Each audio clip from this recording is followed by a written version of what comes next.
Alright guys, thanks for stopping in, checking out this video. What we got here today is something pretty cool.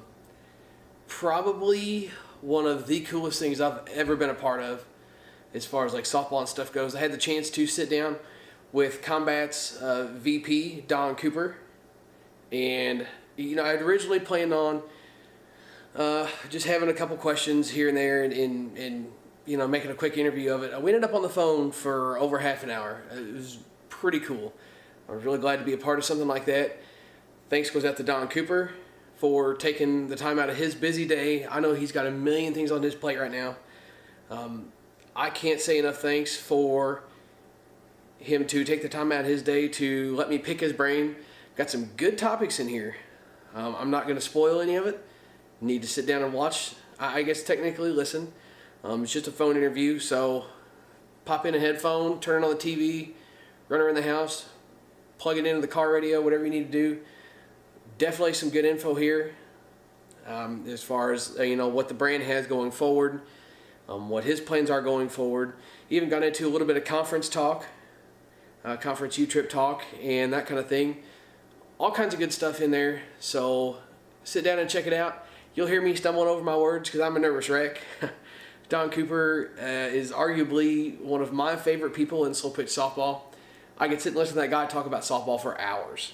I've been a fan of his ever since back in the combatants days, and same holds true now. I could sit and listen to that guy do, the broadcasts and things like that on the live feeds for Conference U-Trip and all that stuff. I could sit and listen to him talk for hours. So to even have the honor to have a half an hour of his time meant the world to me. So thanks, Don Cooper. Thanks everyone for checking this out.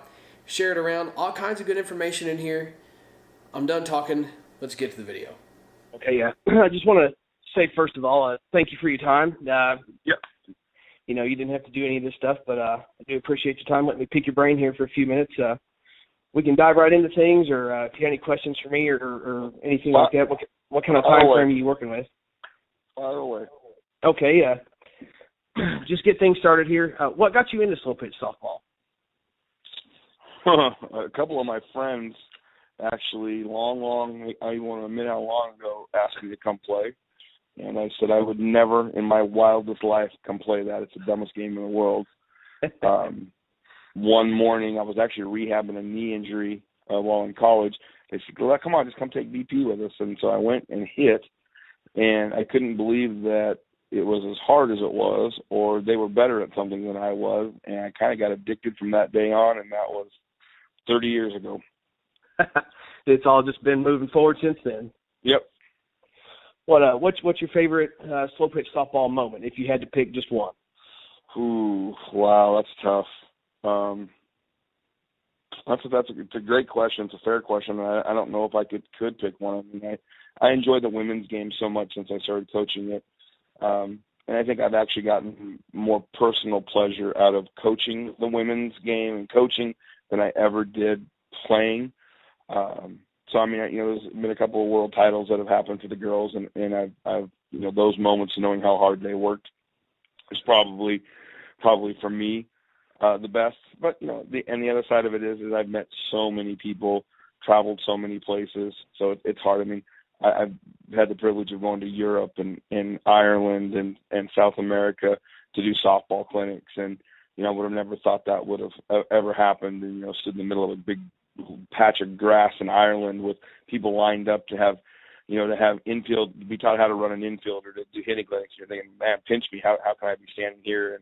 And how did softball get me here? So it's been a lot. It's been a hell of a ride. That sounds pretty cool. The whole worldwide thing definitely makes things interesting, and I'm sure for you as well, and all the travel and the experiences to go along with it. Yeah, most definitely. There's many places that I'm sure I would have never.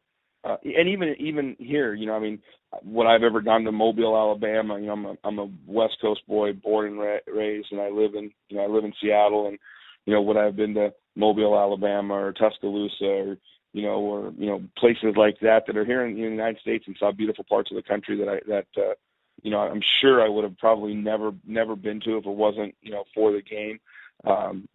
Played at midnight under the sun in Alaska and stuff like that. So it's taken me a lot of places that I'm sure I would have never seen. That's definitely some pretty awesome stuff, man. What about your favorite combat of all time? Dan Smith's Plague. Ooh, that was a quick answer.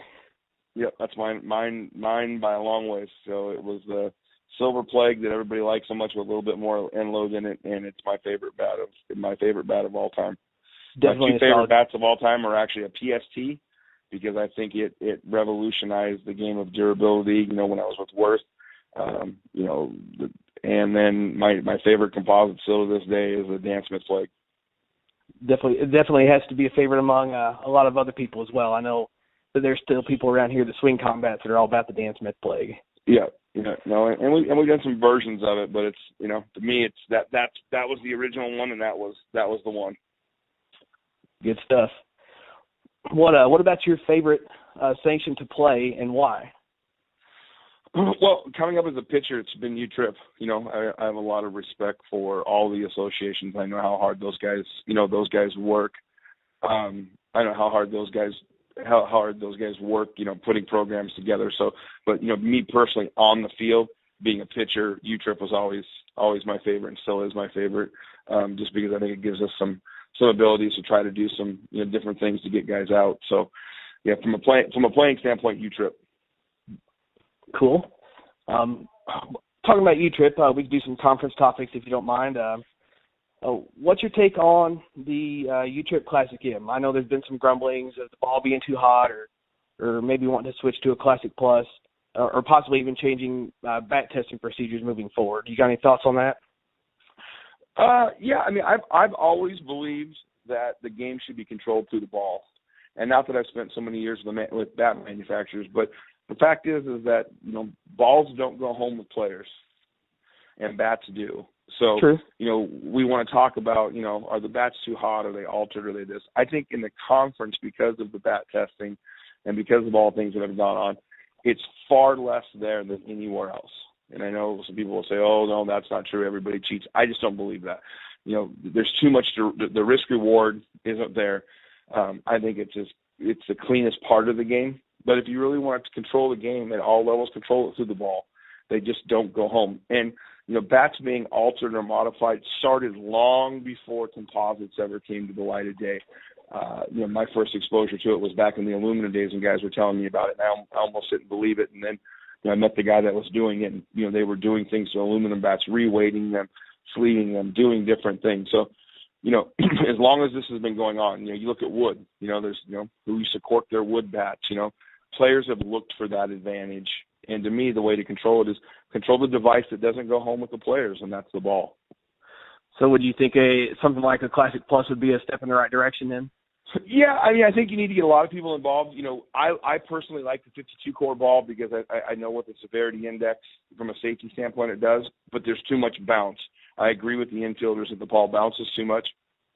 So, I think somewhere between the 52 with the hop that's gone out of it, somewhere in that realm is what we need to get to on 300-foot parks. And I know there's a lot of really smart ball engineers out there from multiple different companies trying to work on that and figure it out. And it's something that all the associations are asking for and working with. So I think if we were able to put somebody on the moon, you would think we'd be able to figure out a 52-core ball that doesn't bounce. Definitely. I would definitely have to agree there. What's your favorite conference tournament that you attend annually? Well, selfishly, I love Seattle because it's 10 minutes from my house. I love the fact that it's a women's major and a men's major because I think it makes the park packed and it brings a lot of things to it. So for me on the West Coast, it's the Seattle major. I think it's really become a good event, and it's growing. I wish we could get more East Coast teams to come out here and enjoy it. And then after that, it's the Smoky. It's the granddaddy for a reason. Yeah, I know a lot of guys have a lot of fun going to the Smoky, and it draws, a lot of people from all over the country just to go down there, especially in the Midwest. Right. Yeah. I mean, I've been going there forever, and it's still, it's a lot of people will consider it the extra world tournament. Winning the Smoky because of being played, open home runs in front of the crowds and whatnot. It's kind of treated as an additional postseason event, and a lot of people kind of think of it that way. Definitely. You talk about Seattle.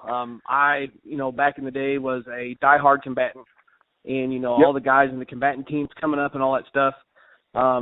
When the combatants was a thriving group on softball fans, what was that like for you and your company?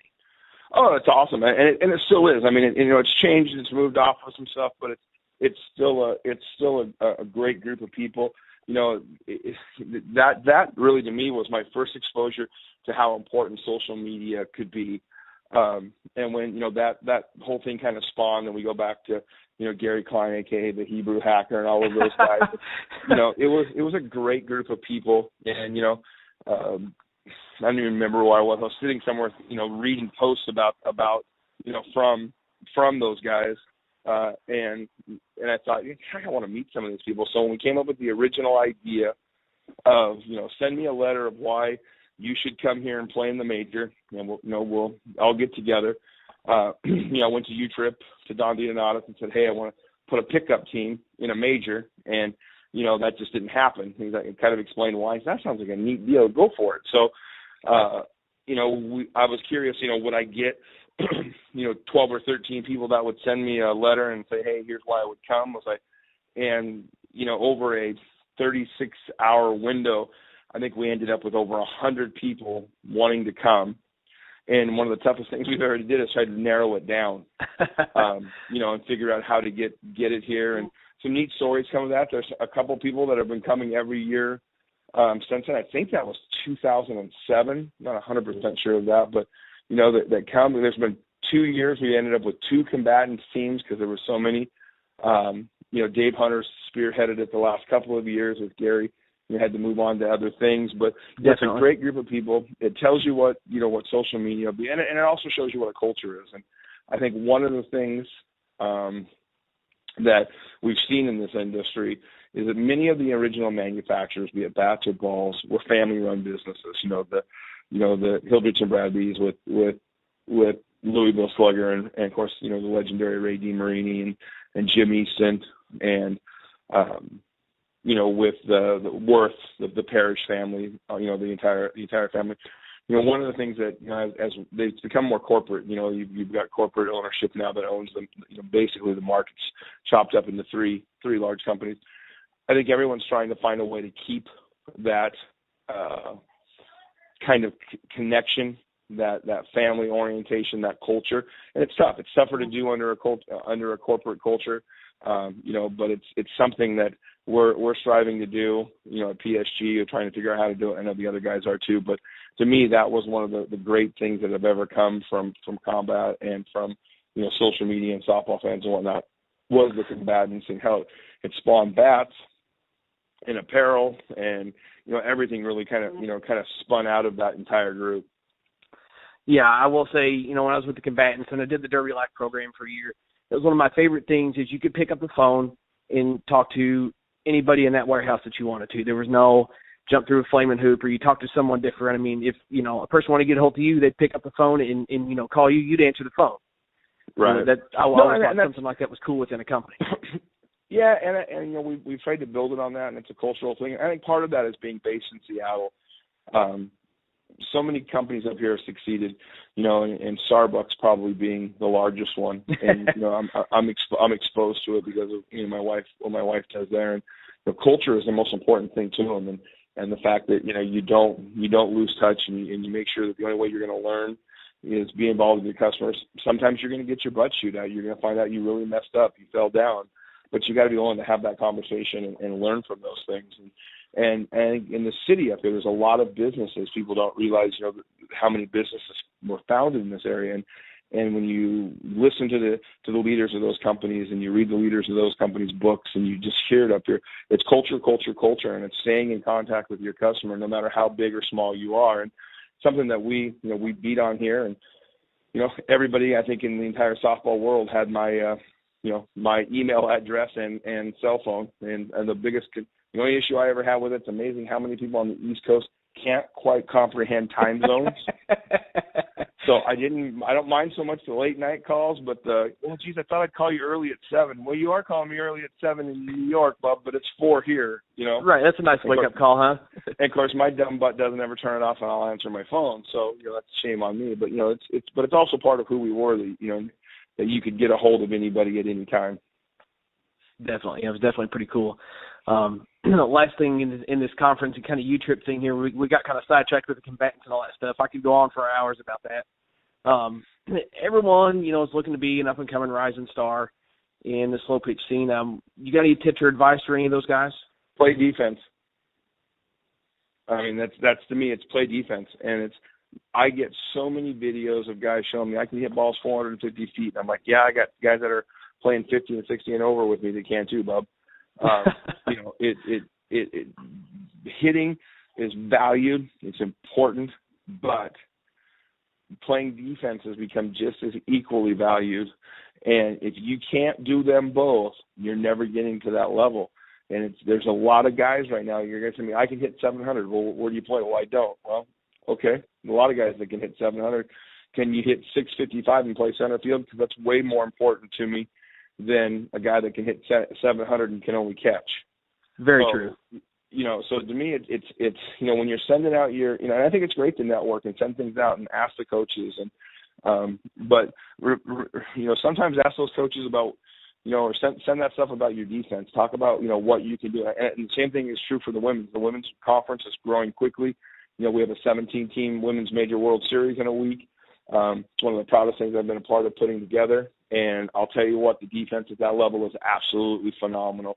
You have a pile of young ladies that were Division I, Division II fast pitch stars. We have former Olympic team members that are playing in the conference. You have NPF girls scattered out through all the top teams now. You have a lot of the teams from down south that maybe they weren't fast pitch players, but they were sprinters at FSU or they were sprinters in Alabama, and they can flat ass play defense. They can run the outfield, and to me that's the lost part of it when these teams, both male and female, are looking for a team or they're talking about how they deserve a break. None of them, I shouldn't say none. Rarely do I ever see anything. The ones that I pay the most attention to, the ones that I actually look at the videos, are the ones that send me their defensive stuff, or they send me, hey, this is what I do to work out. Here's what I do. I take 400 ground balls. I do this. That's what catches my eye, because we can typically help you with your swing. That's what the coaches at this level are supposed to do. But a skill set to play defense is extremely important. Definitely, I would definitely agree there. You make some pretty good points. I'm fortunate enough to live about a half hour down the road from Kevin Bazat. Played a little bit of league with that guy, yep. And his glove is absolutely ridiculous. Perfect example of a guy who got to the level because of his defense, and now has turned into a great offensive player. That's how he beat us last weekend in the conference single-handedly. He was 4 for 4 on Friday night with 4 home runs, and he hit the home run in the bottom of the 7th. There's a guy that 2 years ago you would walk 7 people to get to if you were up by 8 because you knew he was an out, and you just can't anymore. He's a very good hitter. He uses all parts of the field, but he got to a major team because of him playing defense, the way he carries himself. Kevin's a very nice young man. Watched out on the USA team as well. But that's a perfect example of getting there based on your glove, not getting there based on, me hit ball far. Right. That's very true. You mentioned the Team USA stuff. What's been your favorite part about being involved in all that? Oh, wow.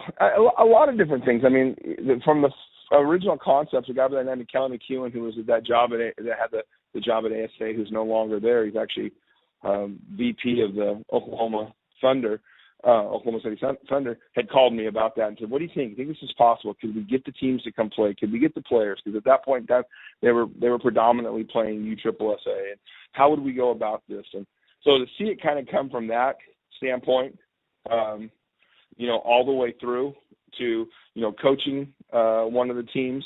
So, the whole concept, I mean, when you put the jersey on the first time, when you go out to coach a team and you're wearing USA on your uniform, it's a pretty cool feeling, no matter what level it is. When they walk in and all of our jerseys were hanging there with USA on the front of them. I mean, you get a little butterflies out, and if you don't, well, you probably have a few issues. I can definitely see what you mean there. You mentioned PSG earlier. Moving into some, more recent topics with that stuff. If you're tired of talking about it, we don't have to. But I do know that Combat and Easton have been, I guess what you could say, consolidated by your parent company. Yep. Yeah. This is pinched down. Go ahead, sorry. Yep. Performance Sports Group purchased Combat originally. Of course, so the parent company actually when we were purchased, it was Bauer. And then Bauer decided that the overall holding company said, we're going to become Performance Sports Groups. We didn't want to confuse the brands, because at that point in time, they owned Nadia, a leading soccer apparel company, Maverick, and Cascade Lacrosse. Cascade's the dominant helmet manufacturer in lacrosse, and also becoming a very dominant helmet, pitching helmet. If you see a lot of guys, Travis Clark and L.C. Watson, right? A lot of guys are actually wearing, that Cascade Lacrosse helmet as part of as part of the personal protective gear pitching, and then Combat and Mission iTech and some other things. So they started Performance Sports Group basically so that we didn't confuse the brands with Bauer. About a year and a half after they had purchased Combat, they purchased Easton, and 7, 8, 9 weeks ago, the decision was made, based on business circumstances out there, to consolidate the two brands in together. Obviously, when you look at it, the smart decision is to consolidate everything into the Easton brand. It was, a much bigger, global brand than Combat was. We were still very much I wouldn't say a niche. I think we'd moved beyond a niche brand, but we were a very specialty brand, dealing specifically high end. We didn't deal in helmets or catcher's gear or personal protective stuff. We were a bat and apparel manufacturer with some phenomenal technology. And, this gives the PSG companies, Easton, the ability to, use the technology that, that PSG bought when they bought the company and level it out across the lines. And the Maxim brand, sub-brand of Combat is a dominant baseball brand out there right now, and getting a lot of traction in other sports as well, so they can continue the Maxim brand under the Easton infrastructure. So, I think it was a very good, sound, solid business decision that had to be made. And, the diamond space is an interesting space to be living in right now. And, Sports Authority shut down, and it was over 400 stores of retail that we lost, and Sports Chalet for the West Coast folks, was 50 stores of premium retail space, and we lost about another 200 specialty retailers over the last 3 years of your brick and mortar stores. I'm sure there were some back around you at one point in time that no longer exist, right? Right. Oh yeah. And so it's an interesting time out there. Unfortunately, participation is down. Kids want to play video games, or we can have Pokemon Go, get 1 billion people motivated to run around and look like idiots, but you don't even get me started on that. Getting someone to go take a ground ball, darn near takes an act of the Lord. So, it was a business decision that had to be made, and that's what you're ultimately in. It's to say it doesn't suck at some standpoint would be, a lie. And I think most people that know me know that's one thing I'm not. Combat was built on a culture. It was built on people like yourself who believed in the brand, supported the brand, and helped us grassroots and build the brand. So, you feel like you've let those people down a little bit. But today and age, we've seen it happen with the other brands as well. One of the things that I think is lost in all this when everybody talks about it is, DeMarini and Louisville are under one roof right now. Right. And, Worth, Mikan, and Rawlings are under one roof. And if you notice, Worth has eliminated fast pitch in baseball. Mikan's eliminated baseball.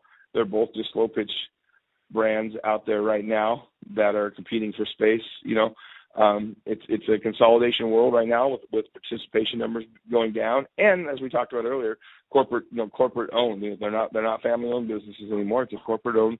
They're all corporate owned. Which brings some good things to it. And you've seen some great technology advancement in the sport because you've had, large corporate R&D centers, and we've seen that with the Maxim product line and the Easton seeing it now with their new Easton Flex line that's out, and you see it in personal protective. So there are some good things that come from the corporate world of great R&D centers and some things like that. But, you're definitely the days of family-owned businesses in this space, they're gone. Yes, I can definitely attest to, not even in the sporting goods wise, just, being in a rural area and seeing all the mom and pop businesses and all the small family-owned businesses. I mean, just like you said, corporate America is just, it's slowly taking over, buying all those places out. And, it kind of sounds like the same thing as what happened to you guys there. Yeah. And like I said, it's a part of the process. And if if participation numbers were back at their historic highs or closer, it wouldn't be happening. But I mean, the fact is that the reality is that the numbers are shrinking, and it's not just in slow pitch softball. The numbers are shrinking in football. The numbers are shrinking in basketball. I mean, football's been really heavily impacted about it. You look at hockey, and you go to Canada, and you would from afar you look up there, and it looks like every single person up there plays hockey. Every kid must play hockey. It's Canada, right? And I think the number is 1 or 2 out of 10 play it. And the same thing, you go up there and you ask them, and they say, well, every single kid in the U.S. plays baseball, right? Well, no, it's 1 out of 12, or half a 0.8 out of 10. So it's not what it seems sometimes when you look at it. And so when I was a kid, it was probably closer to 3 out of 10 or 4 out of 10 that were playing. But that's just not the way it is anymore. Right. Now, will Combat cease to exist after the Maxim line this year? There will no longer be a Combat brand, is that right? It's a question that I don't think has been answered. I think it's a question that there are some folks out there that some dealers that have had such huge success with it that have asked for it to continue on. There's a lot of customers, a lot of end users have asked about it. So I don't think that part of the story, that chapter of the story has been written yet. I think depending on how Maxim does this year, depending on how a lot of different things occur. But right now the plan from what I've been told is that PSG and Easton are going to fully support the Maxim brand. They're going to fully support the combat that's in the field with promotions, as you've seen with both the men's and women's teams finishing out the seasons and supporting them. Philip Washington in the long haul bombers tonight or tomorrow, the finals. Everything's going forward as far as supporting that. And I think what will determine year 2, year 3, year 4 will be what's the market's take on that product. Right. I know this has been asked a lot. As for bats that are currently in stock at retailers, what will warranty returns be for those moving forward if the Combat does cease to exist? Everything, all the new 2017 Maxim product is set up in the Salt Lake City warehouse, or in the process of being set up in the Salt Lake City warehouse. So you'll get a 2017 product back. In the case of youth baseball, small barrel, because of the rule changes and stuff, Combat didn't have much of it. So I believe what the go forward plan will be is you'll get an Easton 2 1/4 bat back. In that, but everybody that has warranties, there's a full warranty in place. Like I say, all baseball and fast pitch, all the new Maxim product is set up there. There's actually new Maxim slow pitch being set up in that building, and more coming into it. Maxim senior slow pitch there as well. The Easton sales force is out marketing the product line. We're shipping early launch stuff and late launch product to retailers right now. So if you have a bat, your warranty is valid. If you buy a bat off the shelf, your warranty is valid. If you buy a new 2017 Maxim will be there available to replace your bat. Cool. Moving forward, is there any plan to, if per se, Easton does become the only brand, would you like to see, an Easton carry that signature Combat? The crack in the feel is one thing to me that's always drawn me towards a Combat. Will you push to possibly have something like that in the works? I think there's, there was a lot of Combat sold, annually, and I think the folks over there are going to look at that technology and say, okay, this wasn't like there was only 10 of these being sold. There was 100,000 Combats a year going out the door to people. So, I think, PSG and their team and the folks over there at Easton are going to look at it and say, hey, we have this plant, we have this technology, where can we put it? And we had already started a morph of some of the new stuff where we were combining, pre-preg and RTM composites, and the engineers were sharing things that they had learned between even the Bauer stick folks working in composites and whatnot, going back and forth and learning stuff on there. So I would be shocked if you didn't see that happen. Awesome. Definitely keep an eye out for that. Last thing here, what's next for Don Cooper as far as coaching and any involvement with, the Easton brand and things like that moving forward? Great questions. I haven't made all those decisions yet. I've had multiple dealers come forward and ask about the Derby girls, and what can we do to have them. They're a great marketing tool. They're a great marketing tool and represent both the brands that they're associated with and the other sponsors well. So the plan right now is for there to definitely be a 2017 version of the Derby girls.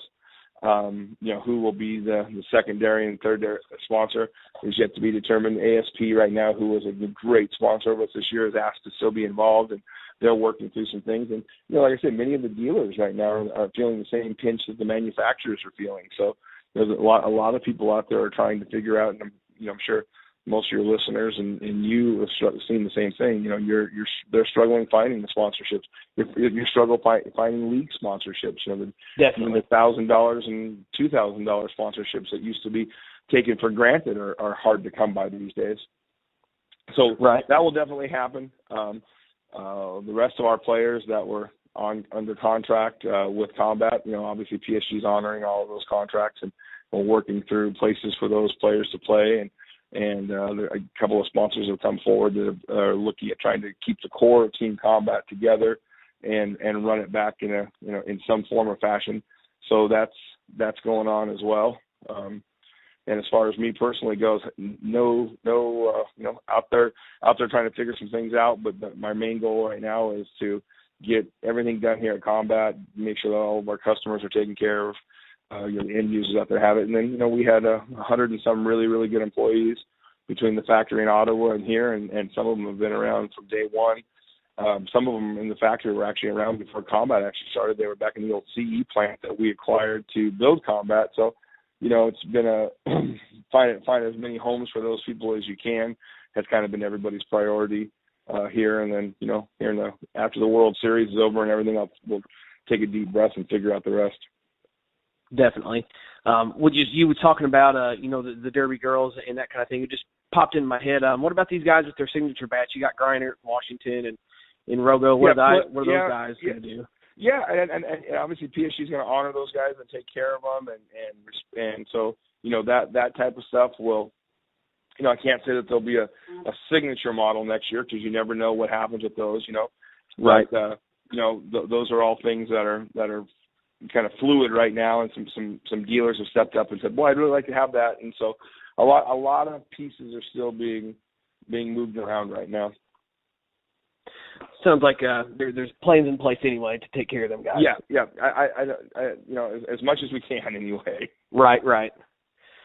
Well, unless you have anything to add or anything you want to say or any. Nope, I appreciate it. We definitely for all the people out there that have been loyal combatants and like yourself and the Combat folks, know that we genuinely appreciate everything that you guys have done and continue to do and will continue to do. And it's been an interesting, fun process and ride and learned so much, but met so many wonderful people throughout the entire process that it's hard to take a negative away from it. And like we all say, business is business, and you got to make business decisions.